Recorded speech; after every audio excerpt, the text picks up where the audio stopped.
total student population in the state of Illinois in our public school systems, flat, up, down? Where are we from? Sorry. We're going down. We've been, but not significantly. We're about 1.9 million school children this year. Okay, and relative on a percentage basis over, say, 5 years ago, just roughly? It's down from about 2.1, I think, Okay. to. The Illinois State Board of Education recommends a general funds investment of $11.4 billion in fiscal year 2026. That's an increase of roughly $497 million over fiscal year 2025, with the majority of this requested increase going to evidence-based funding. As Dr. Isoye said, we are very conscious of the state's tight fiscal environment, and we have prioritized the most crucial funding streams and those investments that we believe have the most direct impact on student success. ISB's efforts remain guided by our strategic plan, which the board adopted in January of 2024. ISB's proposed budget focuses on investment that align with 3 overarching goals in our strategic plan. 1, to ensure that each student increase in their knowledge, skills, and opportunities each year. 2, to equip all schools with the necessary resources to provide safe, healthy, and welcoming learning environments. And 3, to prepare, support, and celebrate our educators. Well, I can tell you that the highest in the nation is Massachusetts, and they're at 37% on math and 40% on reading.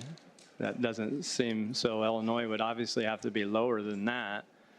Does that seem like something that we should be bragging about? Because I've heard the governor brag about it, and obviously that was mentioned earlier in this dialogue. Do you think that those scores are acceptable?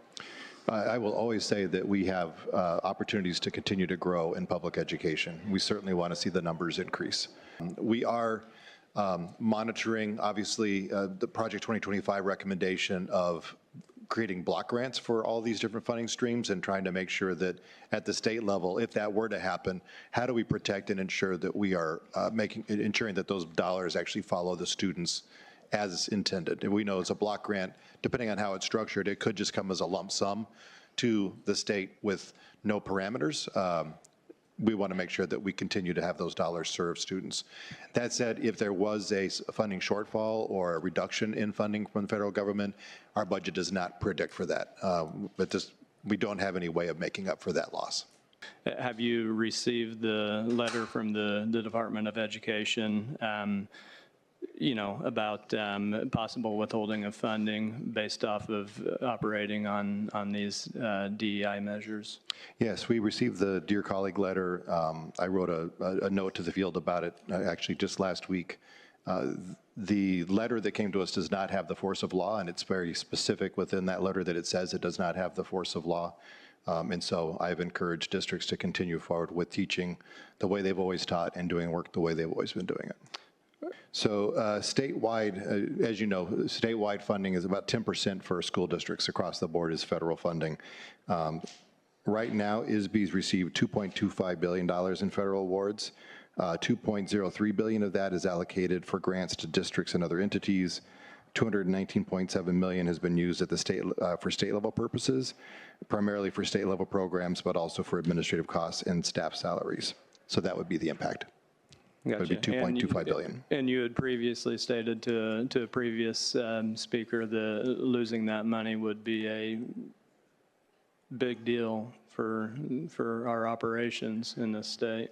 Yeah, we don't have a way to make up for if that were to be the case, we don't have a way to make up for that loss of funds. Do you think it's wise to be in defiance of that with those kind of dollars attached to it? I think that there's already litigation pending about this topic, and again, the Dear Colleague letter that came out says very, very clearly that it does not have the force of law, that it was a Dear Colleague letter only.